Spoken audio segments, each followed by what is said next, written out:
Good afternoon. You're listening to Ken Hudnall. This is the Ken Hudnall Show. Coming to you from our studios right here in exciting El Paso, Texas.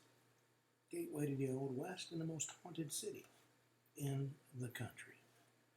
Well, today is September the 1st, 244th day of the year. Just 121 days remain to the year's over with. Holidays and observances. National Little Black Dress Day. Ginger Cat Appreciation Day. National Tofu Day in the UK. Foodie Colors Day. World Letter Writing Day. Acne Positivity Day. Yes, acne can have a positive effect. I'm not sure how, but it can. Wattle Day. National Chicken Boy Day. You know, in LA, there's a 22-foot tall statue of a boy with a chicken head. It's an iconic landmark. It's got quite an interesting history from what I understand. Building and Code Staff Appreciation Day. Rosolio Day. National Cherry Popover Day. Pink Cadillac Day. Mouthguard Day. National Emma M. Nut Day. Pick up the phone, dial the operator, and thank them for the work they do to honor the trailblazing pioneer of female telephone operators, Emma M. Nutt. She was in 1878. The first telephone operator, started working for the Boston Telephone Dispatch Company. I'm sure as a telephone operator you hear all kinds of bizarre things. Well, American Chess Day. National 401k Day. National Child Identity Theft Awareness Day. Cat Classique Day. National No Rhyme Nor Reason Day. National Hotel Employee Day. National Burn Ends Day. And not to forget, today is actually Labor Day. Well, the world is powered by hard-working individuals who bring creativity and innovation to their jobs every day. And it's, Labor Day is a holiday, which is interesting because it's called Labor Day. West Indian Day Parade, Crayfish Party, Fiesta de Vino. And it's a wine festival. Celebrates Madeira, world-renowned wine, and involves both the locals and visitors. It's held every year. Alrighty. Everything just went kapooey. There it is.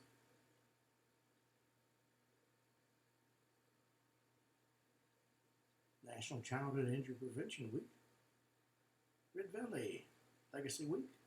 Yogurt Day.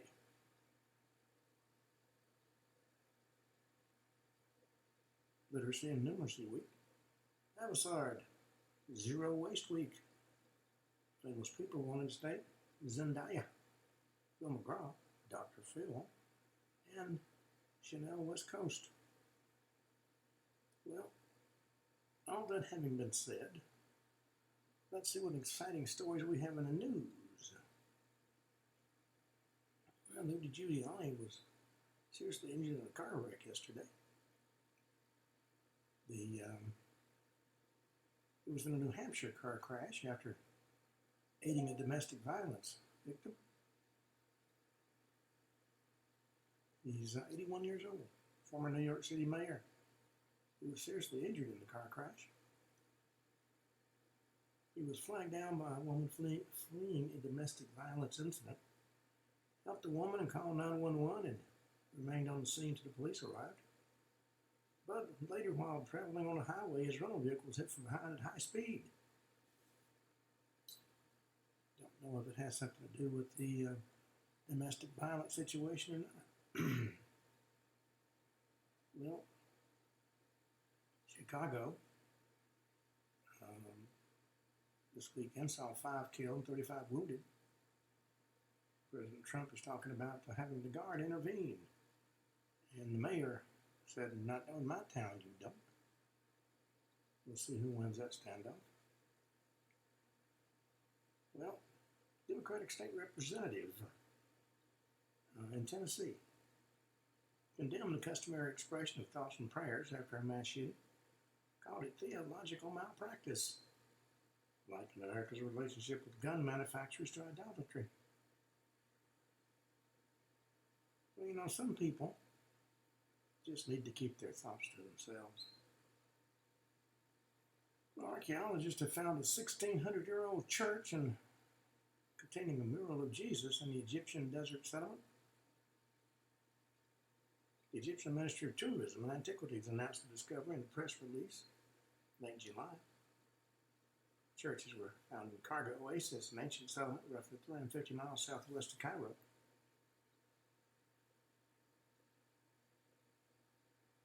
Well, President Trump, his energy agenda delivered the lowest holiday gas prices in half a decade. The Gas Buddy projects the national average at $3.15 a gallon, cheapest holiday weekend at the pump since 2020, when COVID-19 pandemic brought global travel to a halt. And in fact, I was out on Fort Bliss today, and gas was $2.86. Well, a tennis star from Czechoslovakia, Karolina Pliskova, had to rally against her Romanian opponent. She was, she said, distraught by seeing her ex-boyfriend sitting in the crowd. But she overcame that. Foreign travelers are going to have to pay a visa integrity fee to visit the U.S. It's going to cost $250. The fee would encourage non-immigrant travelers visiting the U.S. They'll pay that $250 at the time the visas are issued, and was enacted as part of his One Big Beautiful Bill Act. Countries such as Mexico and China, Brazil are going to take most of the heat. The cost for non-visa waiver countries now nearing $442. That's according to the U.S. Travel Association. Well, Harrison Ford is on his third marriage. Says old people can love too, as he shares what he's learned over the years. During an appearance on NPR's Wild Card with Rachel Martin, the 83-year-old actor talked about love and aging in marriage. He said, old people can love too. You think about falling in love and all that business. You think it's the business of youth or something. Ford agreed with Martin when she stated marriage is something that needs to be worked on every day in order to be successful. And he joked he also needs some days off for bad behavior. Yep. He met his wife, actress Callista Flockhart, at the Golden Globe Awards in 2002. He was 59 years old at the time. The pair tied the knot June 2010 in New Mexico when Ford was 67 and she was 45. Yep.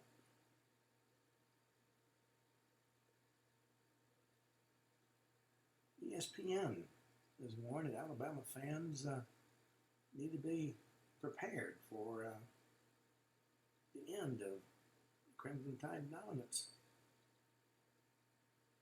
They had a crushing upset loss to Florida State Saturday night. Well, let's see what else.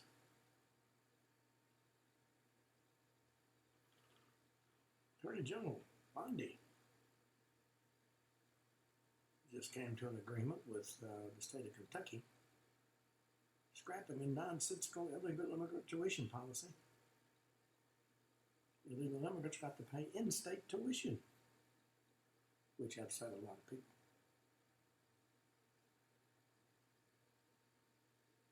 Well, President Trump just canceled $4.9 billion in foreign aid, and he pushes the death penalty for D.C. Now, that money had already been approved by Congress, but the problem is a lot of this money that's being willy-nilly handed out is based on false input. Well, Some East Coast beaches have been hit with what they're calling fecal contamination ahead of the Labor Day weekend. Water quality warnings have struck coastal areas from Maine to Florida this week, with advisories saying high levels of bacteria could cause nausea or even rashes.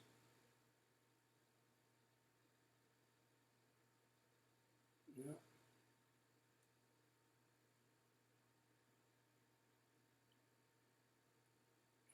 Olivia Newton-John, fear of losing her goody two-shoes image, doing a song "Physical." Wrote about that in a book. She won countless hearts as Sandy in Greece and charmed a lot more as music's wholesome girl next door. So she was a little hesitant about what she called being bad.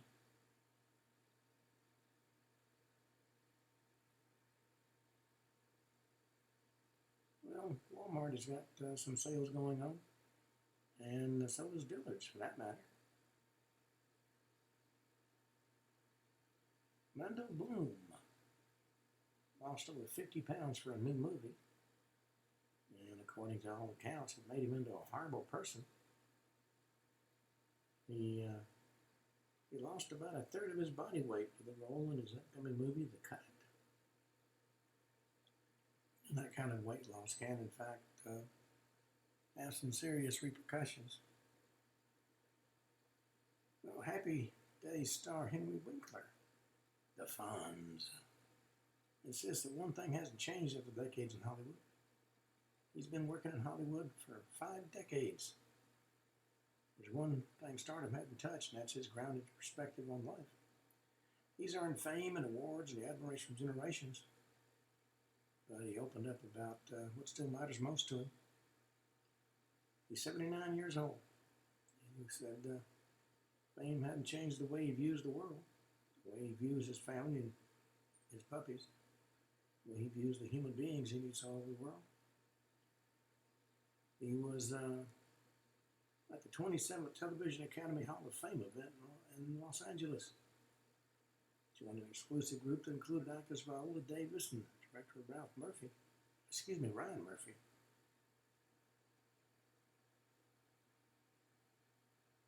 Well, cyber criminals have stolen 13 million records from credit reporting firm TransUnion in a major security breach. It affects 4.4 million Americans. Been a lot of cyber attacks lately.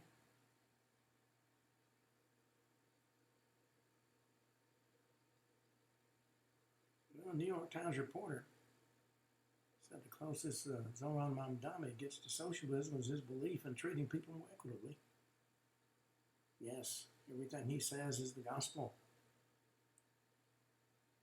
at least according to left-leaning reporters. Well, a mother of 3, an Alaska jogger, was dragged 100 yards by a bear in a pre-dawn attack near her own driveway. Ariane Fabrizio Colton, 36, mother of 3, sustained severe injuries during the attack. She's going to require extensive surgery and a long hospital stay.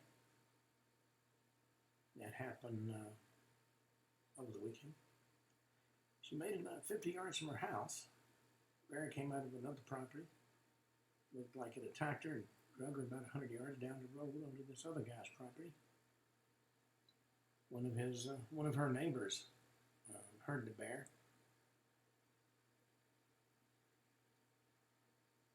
Well, new research that just came out said that morning cup of coffee could be the key to a happier day. Certainly I will agree. Caffeine early in the morning can certainly help. Okay. Brian Kohlberger, who's been convicted of murder. His lawyers don't want him called a psychopath, but he did research that term very thoroughly. He was a criminology PhD student turned mass murderer. He regularly searched for that phrase online, according to a digital forensic expert. On his PC, psychopath was a normal word that he typed into a browser, and he could have said it was part of his major research. But instead, he actually became one. Well, Ilhan Omar is pushing for assault weapons ban in the wake of the Minneapolis church shooting. Yeah, she's born in another country, comes here and wants us to disarm. She appeared on CNN's State of the Union on Sunday, where she called for getting rid of assault weapons in the wake of that fatal shooting.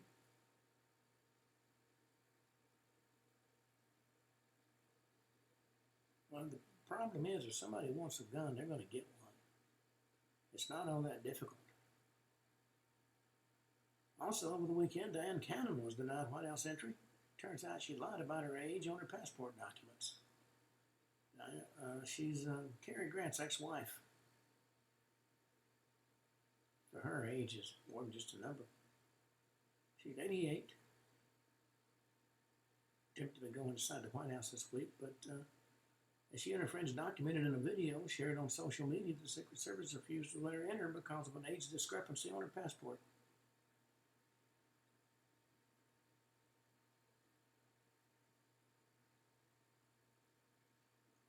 Well, Representative James Comer, Kentucky, requests Epstein's suspicious activity reports from the Treasury Department. He sent a letter yesterday saying his committee is reviewing the possible mismanagement of the federal government's investigation of Epstein and Maxwell, up to and including Epstein's death.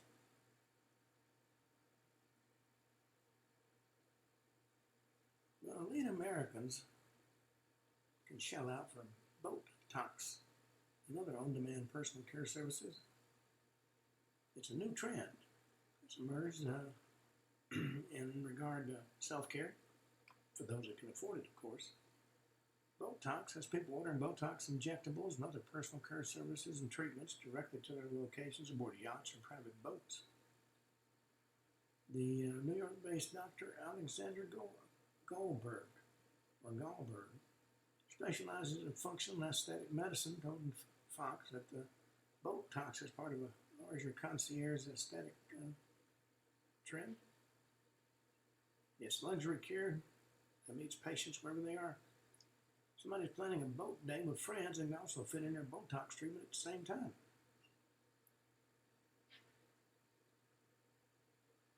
Let's see.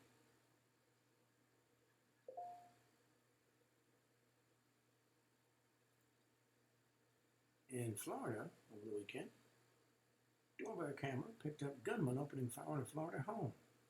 It's happened in broad daylight. A brazen daytime attack. 4 suspects pulled up to a house in Plantation near Fort Lauderdale and opened fire. Surveillance camera caught them speeding away after the barrage. The shooting actually happened at noon on Wednesday at a rental home. When a blue-gray Mercedes-Benz GLE 450 coupe pulled up to the curb. 4 suspects got out of the car, which had Florida license plate of a vehicle that had been reported stolen from Miami Gardens, and began shooting. Police are searching for the suspects and said the victims live inside the house, haven't cooperated with the police. So at the moment, nobody knows what the motive for this attack was. Well,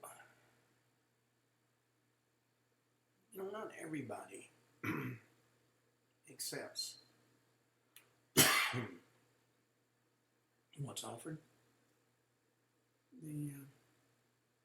Turns out an individual rejected Yale for a small Bible college and think that her life and faith are better for it.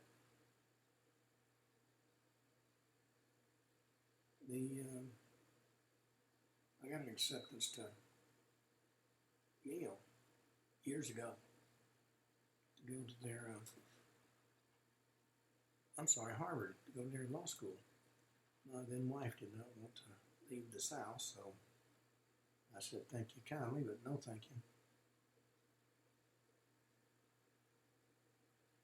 We've also got another story coming out of the Middle East. Israel grieves the beautiful 6 one-year-old as hostage nightmare drags on. 4 men and 2 women. They were involved in the Hamas tunnel executions.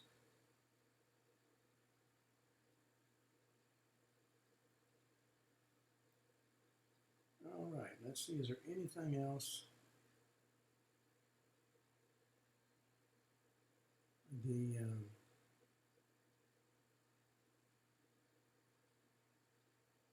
Got another bizarre story. A Polish millionaire is outed as an alleged U.S. open hat thief. The CEO's company has been bombarded with negative reviews.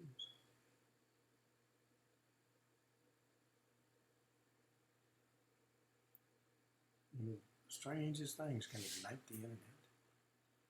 All right. Today's show, we're going to talk about whether you call them UFOs or UAPs. We're going to talk about strange things in the sky. Now, I don't have any doubt that something exists. Actually got in a gunfight with one years ago. It ignored everything that we threw at it, but at least there's no doubt we were hitting something. You know, since biblical times, religious texts have recorded instances of unexplained encounters with what could potentially be alien life. At the turn of the century, the popular explanation for these encounters shifted to the secular, describing lights in the sky as airships. And after U.S. fighter pilots began reporting sightings of UFOs, the government started investigating them as a potential threat. Now, our government told us in 1969, with the closing of Project Blue Book, no more money going to be wasted on UFOs. That was not true. In September 2019, the Navy confirmed that several videos depicting UFOs were authentic. 2 of those were first released by the New York Times in 2017. But humans didn't start seeing unidentified aerial phenomena, or UAPs, in just the past few years. Humans have been seeing and encountering them for millennia. Now, UFOs have been recorded throughout human history. The thing that changed is how people have interpreted what they've seen. Catholicism, Judaism, Buddhism, Hinduism, all the major religions actually have pictures and anecdotes about aerial phenomena. That's according to Diana Walsh Pasulka, author of the American Cosmic UFOs, Religion, Technology, and also professor of philosophy and religion at UNC Wilmington. Now, of course, some of these sightings were comets and asteroids and meteors and other atmospheric optical phenomena that were scientifically unknown to our ancestors. But there are others that still defy modern explanations. And she's explained in nearly every religion there are contact events where an important figure makes contact with a heavenly figure, such as Moses in the burning bush, Muhammad, Angel Gabriel, and Virgin Mary's own angelic visitations. You must first contact with something they interpret as to not be human or of this planet. And if they are not of this planet, they're de facto extraterrestrial. Now, Pasulka says that the Torah's tale of Jacob's fight with an angel, depicted in the image, that's been seen in numerous places, is a good example of an encounter with aerial phenomena that's turned into a religious narrative. You go back to the original source or read it in the original language, it wouldn't look like what the artist renditions of it are in Western history. Look like he was fighting some kind of being from outer space. And there's been stories in almost every religion about things like that. You know, there's a number of writers who have put together a lot of information that's hard to find about flying objects. Jacques Vallée, French engineer and astronomer, came out with a book in 2010 called Wonders in the Sky, Unexplained Aerial Objects from Antiquity to Modern Times. He analyzed 500 historical reports of aerial phenomenal sighting. The earliest sighting talked about in that book is almost 3,500 years ago. There's a stela, a granite slab, from Jebel Barkal, which is now Sudan, tells the tale of how a falling star, like which hadn't happened before, struck down the Nubians in defeat. And for the Egyptian victors, it was looked on as a miracle and spiritual intervention. In his book, mysterious sightings like these are found throughout history, culminating in the phenomenon Butte, Iowa, in 1879. That incident was described as a large unexplained airship visible for an hour across the city before it disappeared on the horizon. Now, by the late 19th century, humans began to shift their interpretations of the unknown from a religious framework to a more technological one. Throughout the 19th and early 20th century, what was happening on Earth seeped into how we interpreted what we saw in the sky. In 1896 and 97, mysterious airships were supposedly seen all over the U.S. Many witnesses even signing affidavits. Thomas Edison weighed in on the sightings. He said, "I have no doubt the airships will be successfully constructed in the near future, but it's absolutely impossible to imagine that a man could construct a successful airship and keep the matter a secret." In the late 19th century, hydrogen-filled airships were in development, and a few years later, in 1900, the first Zeppelin would make its maiden voyage. The aerial phenomena people actually saw in 1897 that looked enough like a modern technological marvel of the day, so that's how they described it. The sighting that I had was we were sent to a location in the jungle to deal with what was called a Cuban compound. There were a lot of incursions into South America. And we were given a 6-digit grid coordinate. Now, if you know anything about grid coordinates and maps, it can take you down to a few feet of where you're supposed to be. Well, when we got there, there was nothing there. Turns out we've been given the wrong grid coordinates. But across this jungle-filled valley, we could see lights on another hill.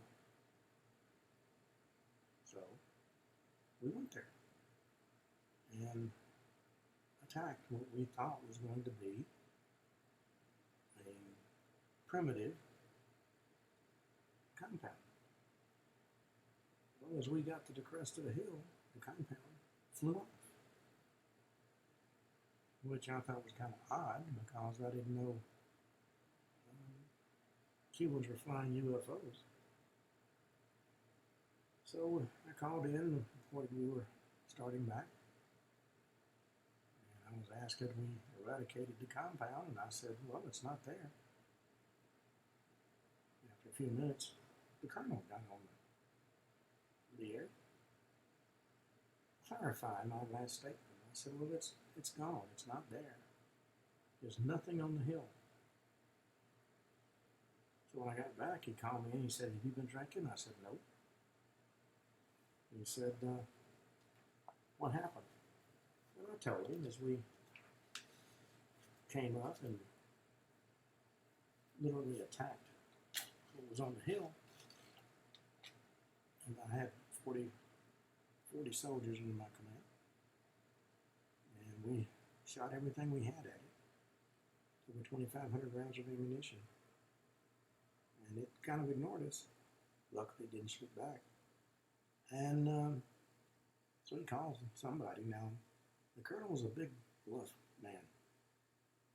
He didn't listen. He told you how it was going to be. In this phone call, he listened.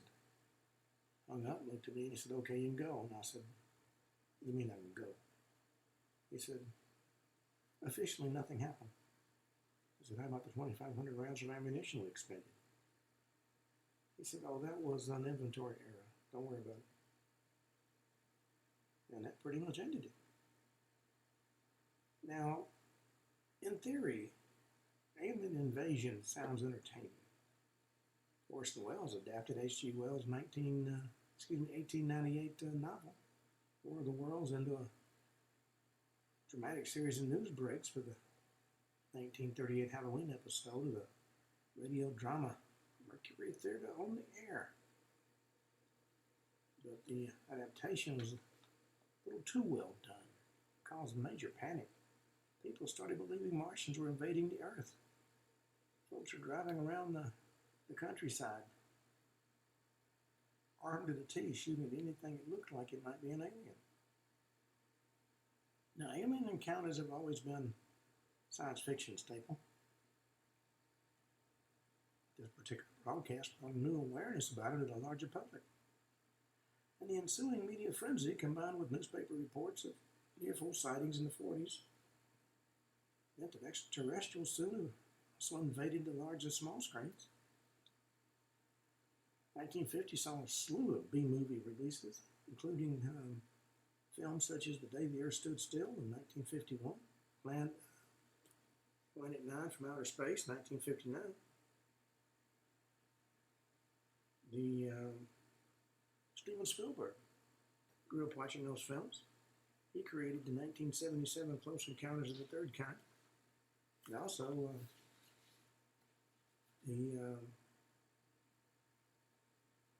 E.T., which came out in 1982. And now, barely a year goes by without a movie or a television show centered about aliens coming to Earth. Most famous, of course, was James Cameron's 1986 Aliens, which spawned several sequels, and The X-Files that ran from 1993 to 2002. I made a misstatement. It wasn't Planet 9, it was Plan 9 from outer space. But unspeakable horrors from outer space, paralyzing the living and resurrecting the dead. That would definitely ruin your afternoon. Well, in November 1944, which was late in World War II, American fighter planes observed glowing orange lights. A few weeks later, one pilot saw a reddish wingless cigar-shaped object. Pilots that saw them called them Foo Fighters, after a phrase used in a popular cartoon about firefighters.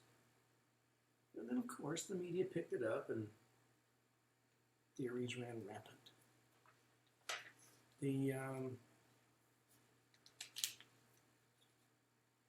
One of the theories put forth by the powers that be, these are optical illusions or hallucinations caused by battle fatigue. Or maybe this aerial phenomenon was a secret Nazi weapon.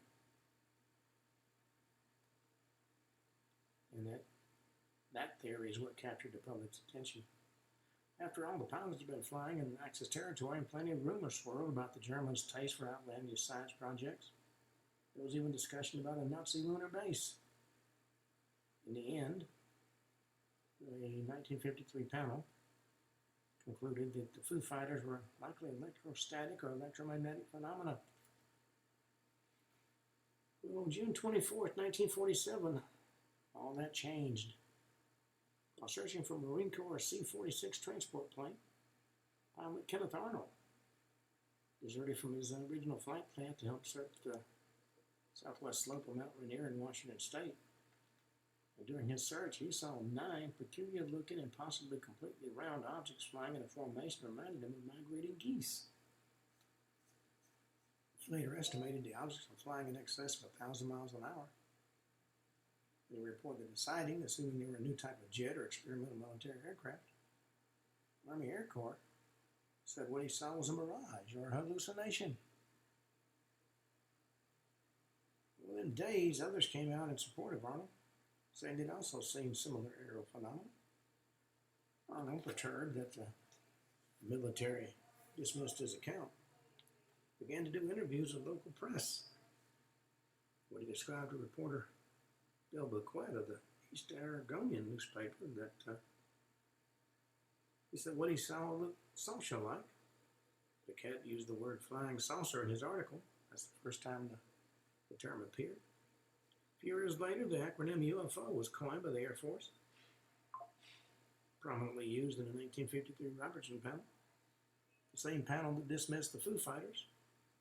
That acronym proved purposeful in its lack of clarity, meant anything at all that was unidentifiable.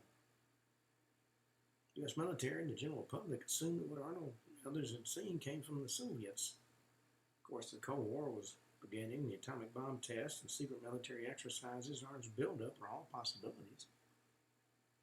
There was a whole question about that they were Russians, but they wrote that off pretty early on because of the extreme sophistication of the technology. That's according to Leslie Kean, who, after reporting for the New York Times, wrote a book called UFOs, Generals, Pilots, and Government Officials Go on the Record.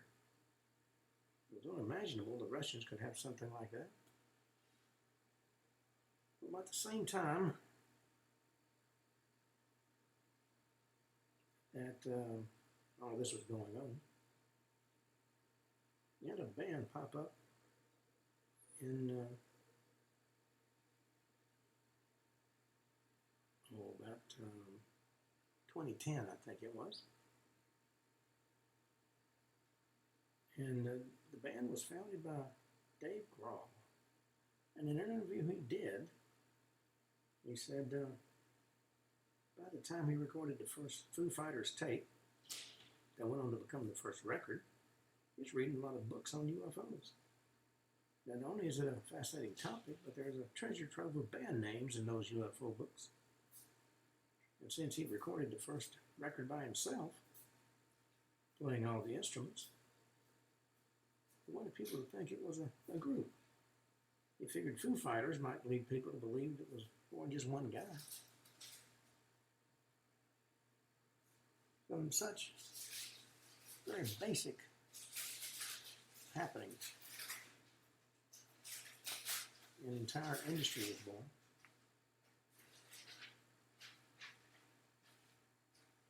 Well, in July of 1952, remember the Coast Guard photographed formation of flying objects in Salem, Massachusetts. And it, of course, there were accusations, there were geese and everything else you can imagine. And so much was being discussed that the term unidentified flying objects actually became kind of passé. U.S. Air Force Captain Edward Rupert is thought to have coined the term unidentified flying object, UFO, in the 1950s when he headed up Project Blue Book. That was the government's official investigation of the flying saucers. But in actuality, it came from Kenneth Arnold's interview with the newspapers. In 1999, U.S. officials adopted the term unidentified aerial phenomenon, or UAP, because the term UFO had too much heavy cultural baggage. In 2022, National Defense Authorization Act, UAP was revised to mean unidentified anomalous phenomena. Yes, some of the reports actually took place underwater.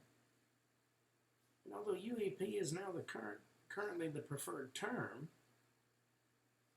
a lot of folks don't want to let go of UFO.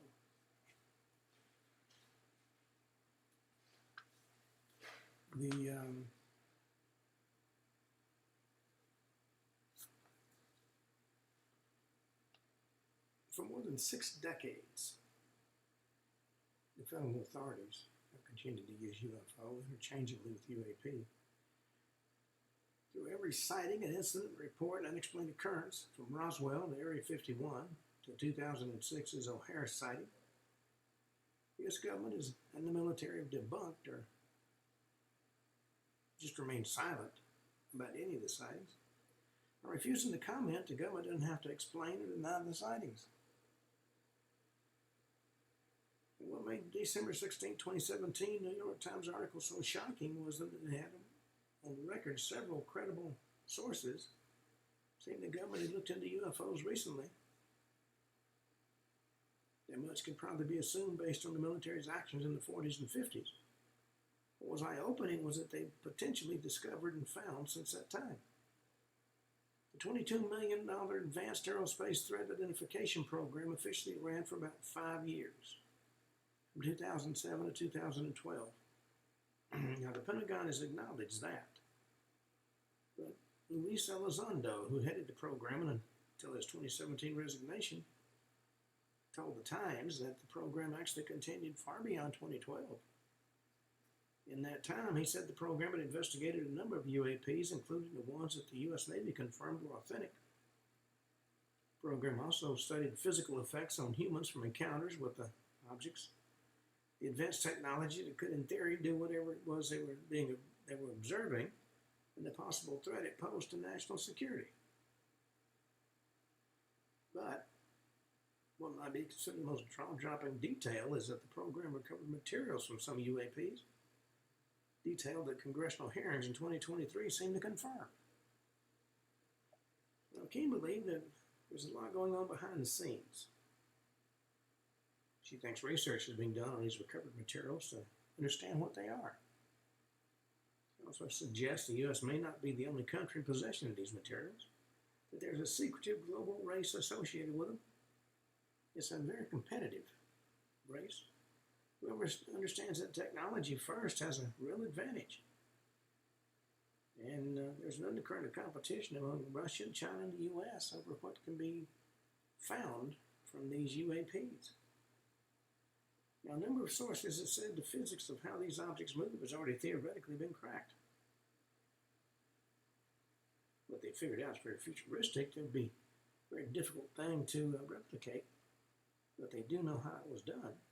Scientists and medical experts also attempting to understand the biological effects on those humans who come in close contact with these phenomena. Developing technology may change the government's stance on how they deal with reports of aerial phenomena. In this era of cell phone cameras and instant sharing via social media, more people have quick access to these types of videos. After all, when 2/3 of Americans believe the U.S. government knows more about UFOs than they're willing to tell the public. Now, a number of folks are convinced they're UAPs, but not that they're the work of extraterrestrials. It's a valid hypothesis. But no one is certain as of yet. Other hypotheses and speculations out there include interdimensional travelers, time travelers, or super secret weapon or aircraft developed by another nation on the planet. Even after decades of research, the answers are still unknown. What was a mystery in ancient times remains a mystery today. You can be sure of only one thing. You've got something you just cannot explain. Now, in November 2006, more than a dozen United Airlines employees reported seeing a gray metallic object hovering over the runway at O'Hare International Airport in Chicago. A dish-shaped UFO was visible for several minutes, but didn't appear on the airport's radar. And it flew off into the clouds at hyperspeed. While the Federal Aviation Administration declined to investigate, many consider this incident to be one of the most credible UFO sightings in modern times. Now, the official position is if we don't investigate, it didn't happen. Well, from O'Hare, let's talk about Area 51 for a minute. This is America's top secret military base. You know, for decades, Nevada's Area 51 facility has represented the eye of a conspiratorial hurricane that swirls around evidence that aliens and their technology exist and are housed behind the walls of Area 51. There are books and TV shows and even massive online raids by believers who have tried to glimpse beyond its stark signs warning against trespassers. If aliens aren't taking up residence in the compound, then the question is, what is going on? I took a bus load of people there years ago when my show used to be done out of Anaheim, California. And we saw some very strange things when we were there. You know, it's in the middle of the barren Nevada desert, There's a dusty, unmarked road that leads to the front gate of Area 51. It's protected by little more than a chain link fence, a boom gate, and a lot of intimidating no trespassing signs. You've also got what are called the camo guys, who are camouflage covered soldiers who crawl through the bushes. You'd think America's much mythologized top secret military base would be under closer guard, but it is being watched. I had somebody call my show, said he was with the internal security force at Area 51 that they said was called Yellow Fruit, which I thought was, if you excuse the expression, bananas. Called a friend of mine from my military days working at the Pentagon, and I said, have you ever heard about Yellow Fruit? And you'd have thought I'd ask him for the nuclear codes. He went bananas. And he said, where'd I hear that name?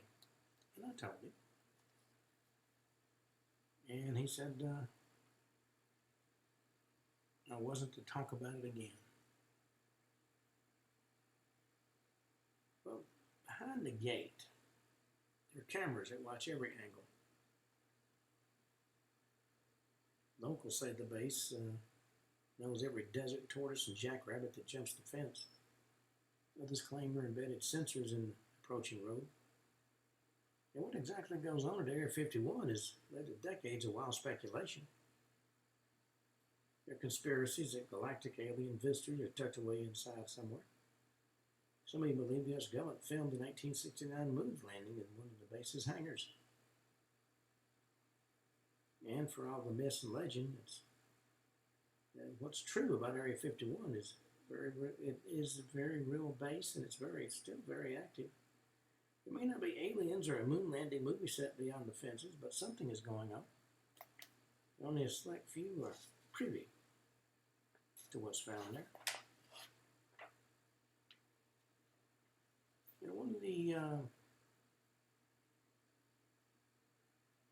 most famous stories associated with Area 51 is the Roswell incident. It took place outside of Roswell, New Mexico in 1947. In fact, that's the genesis of the theory that alien life forms are housed in Area 51. This began with a rancher and his son who stumbled across something unusual in their land about 80 miles northwest of Roswell. It was June 14, 1947. Mac Brazil reported finding a large area of bright wreckage made up of rubber strips and tinfoil and really tough paper, some sticks.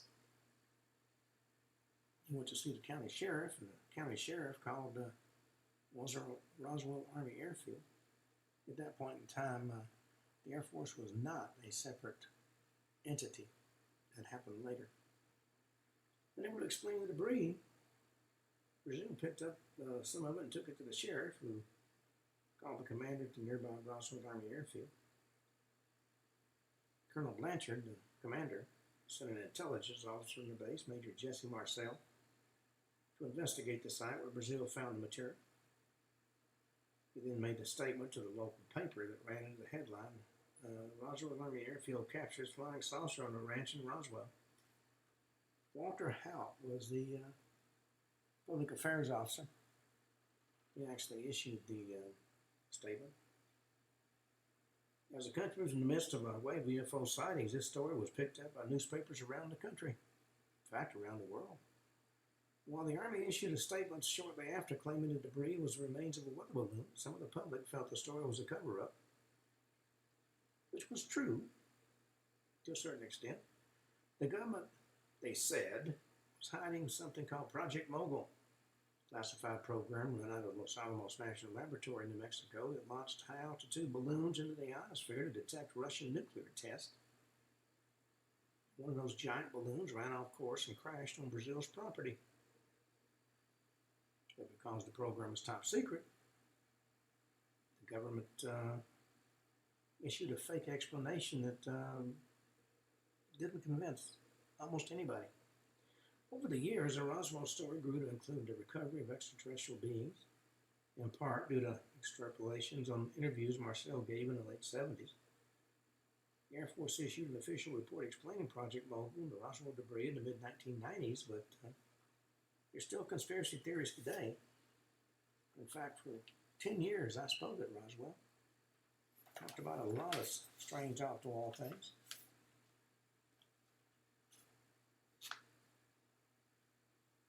Well, the forbidden aspect of Area 51 is what makes people know what's there.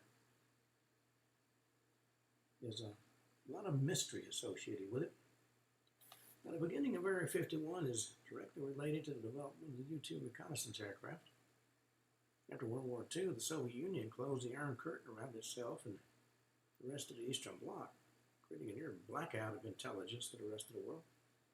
When the Soviets backed North Korea's invasion of South Korea in June of 1950, it became increasingly clear the Kremlin would work with allies to aggressively expand its influence. And of course, we became worried about USSR's technology and intentions and ability to launch a surprise attack. You have to remember, it wasn't all that long ago that we had the surprise attack with the Japanese on Pearl Harbor. Well, in the early 1950s, the Navy and the Air Force sent low-flying aircraft on reconnaissance missions over the USSR. But of course, they were in constant danger of being shot down. In November 1954, President Eisenhower approved the secret development of a high-altitude reconnaissance aircraft called the U-2. One of the first orders of business was to track down a remote covert location for training and testing.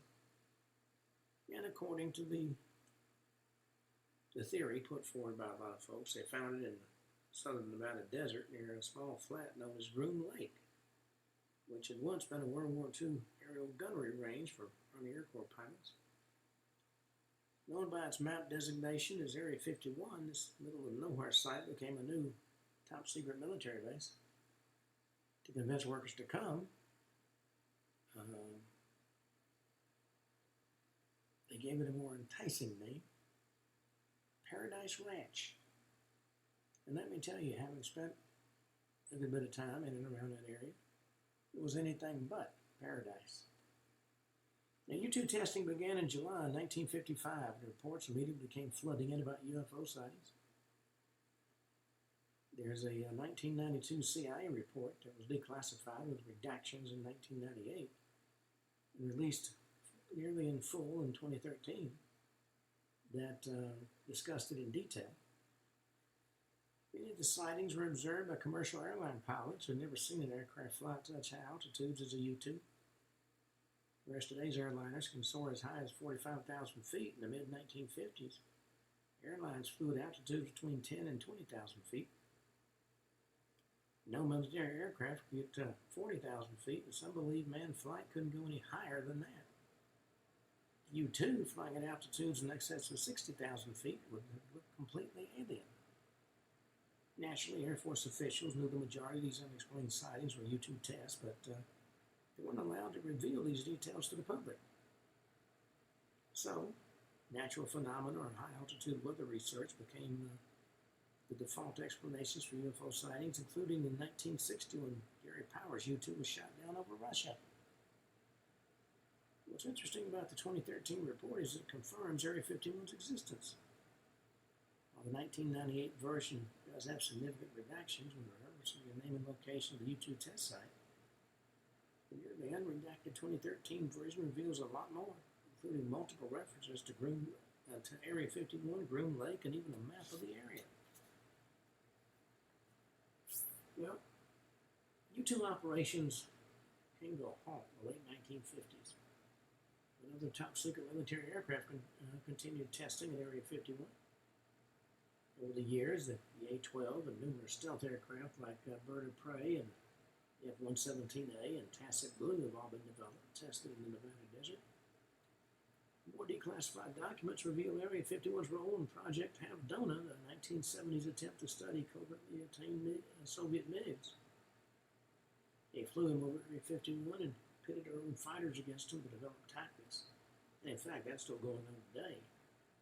Now, instead of seeing MiG-17s and 21s, they're MiG-29s and Su-27s.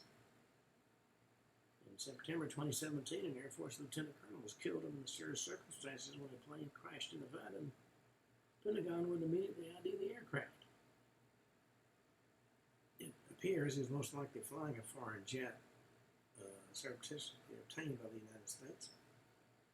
The alien conspiracies gained ground in 1989 when scientist Bob Lazar claimed in an interview in Las Vegas local news he'd seen aliens and helped to reverse engineer alien spacecraft with a newfound element, 115, while working at the base. A lot of folks believe Lazar's story. Others call it fiction and are even offended at the notion, including a number of, let's call them insiders. We spent years talking to former Area 51 engineers and employees angered by all the fuss about extraterrestrials. He said some are even mad because they worked on these things and built these amazing planes. And at the end of the day, this is Earth technology. Got folks claiming the extraterrestrial is really good old American know-how. Well, today, Area 51 is still very much in use. According to Google Earth, new construction and expansions happen continuously. On most early mornings, eagle-eyed visitors can spot strange lights moving up and down in the sky. And according to those who claim to be in the know, they're not UFOs, are actually from the semi-secret contract commuter airlines called Janet, transports workers from Las Vegas McCarran Airport to the base. That's what's happening these days in America's most secretive military base. Very few people know for sure. There's been some educated guesses made, including improved stealth technology, advanced weapons, electronic warfare systems, and in particular, unmanned aerial vehicles. Chris Pocock, noted U2 historian and author of several books about the matter, says he thinks classified aircraft or exotic forms of radio communications, directed energy weapons, and lasers are currently in development at the base. And while the lore about Area 51 may be nothing more than imaginative fiction, it doesn't stop people from gawking from just beyond the chain link fence. At the most basic level, anytime you have something secret or forbidden, it's human nature. You want to know what's there. And certainly, Area 51 has been at the center of a lot of conspiracy discussions. Well, on that note, we come to the end of today's show. We'll be back tomorrow and talk more about UFOs. But in the meantime, you enjoy what's left of your holiday. We'll talk to you tomorrow. This is Ken Hudnall for the Ken Hudnall Show saying have a great evening.